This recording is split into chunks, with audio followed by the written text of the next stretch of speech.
దాదాపు 7,000 మంది సహకార ఉద్యోగ సంఘాల నాయకులు, ఉద్యోగులు, కాంట్రాక్ట్ ఉద్యోగులు డిసెంబర్ 2025 6వ తారీఖు నుంచి జనవరి ఈ రోజున 8వ తారీఖు వచ్చింది. నెల రోజుల నుంచి రాష్ట్రంలో వివిధ దశల్లో రూపాల్లో మా సమస్యలు పరిష్కరించండి, నాకు న్యాయం చేయండి అని చెప్పి జిల్లా కేంద్రాల్లో, రాష్ట్ర కేంద్రాల్లో, మండల కేంద్రాల్లో, బ్రాంచ్ కేంద్రాల్లో తగు రూపాల్లో నిరసన తెలియజేస్తున్న ఈ రోజు వరకు రాష్ట్రంలో ఉన్న ఈ సంబంధించిన మంత్రి కానీ, దీనికి సంబంధించిన కమిషనర్ కానీ, రాష్ట్ర ముఖ్యమంత్రి కానీ, ఉప ముఖ్యమంత్రి కానీ, రాష్ట్ర మంత్రివర్గం కానీ వీళ్ళ సమస్యల గురించి చర్చించి పట్టించుకోకపోవటం దారుణం.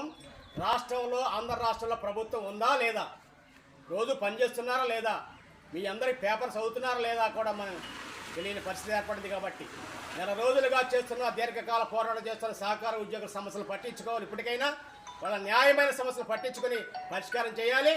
రాష్ట్ర ప్రభుత్వానికి ₹1 ఖర్చు లేకుండా వీళ్ళు అడిగే సమస్యలు పరిష్కరించవచ్చు. కాబట్టి సహకార ఉద్యోగుల సంఘాలకి రిటైర్మెంట్ ఏదైతే 62 సంవత్సరాలు పెంచమని అడుగుతున్నారో పెంచాలి. గ్రాడ్యుయేటీ చట్టం ప్రకారం అమలు చేయాలి. 2019 నుంచి వేతన సవరణ చేయాలి. 2019లో జాయిన్ అయిన కాంట్రాక్ట్ ఉద్యోగులు పనిచేస్తున్న వారిని రెగ్యులర్ చేయాలి. సహకార సంఘాలు బలోపేతం చేయాలని చెప్పి రైతుల పక్షాన, కార్మిక సమస్యల పక్షాన న్యాయమైన సమస్యలు అడుగుతున్నారు. కాబట్టి ఈ సమస్యలను పరిష్కరించాలని చెప్పి ఇప్పటికైనా ప్రభుత్వం మేల్కోవాలి. తగిన అధికారులు, మంత్రులు, నాయకులు, జాయింట్ యూనియన్ నాయకులతో చర్చించి సమస్య పరిష్కారం తీసుకు ఆలోచన చేయాలని చెప్పి రాష్ట్ర ప్రభుత్వానికి డిమాండ్ చేస్తున్నాం.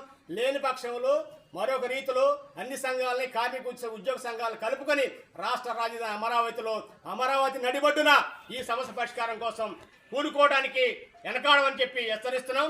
ఆ జరిగే పరిణామాలకి రాష్ట్ర ప్రభుత్వం బాధ్యత వహించాలి. ఇప్పటికైనా సహకార సంఘాల ఉద్యోగులకి న్యాయమైన సమస్య పరిష్కారం చేయాలని చెప్పి సిఐటిగా, కార్మిక సంఘాలుగా, ప్రజా సంఘాల నాయకులుగా ఈ ప్రభుత్వానికి విజ్ఞప్తి చేస్తున్నాం. వీళ్ళు చేస్తున్న న్యాయమైన ఉద్యోగానికి ప్రజా సంఘాల తరఫున సంపూర్ణమైన మద్దతు తెలియజేస్తున్నాం.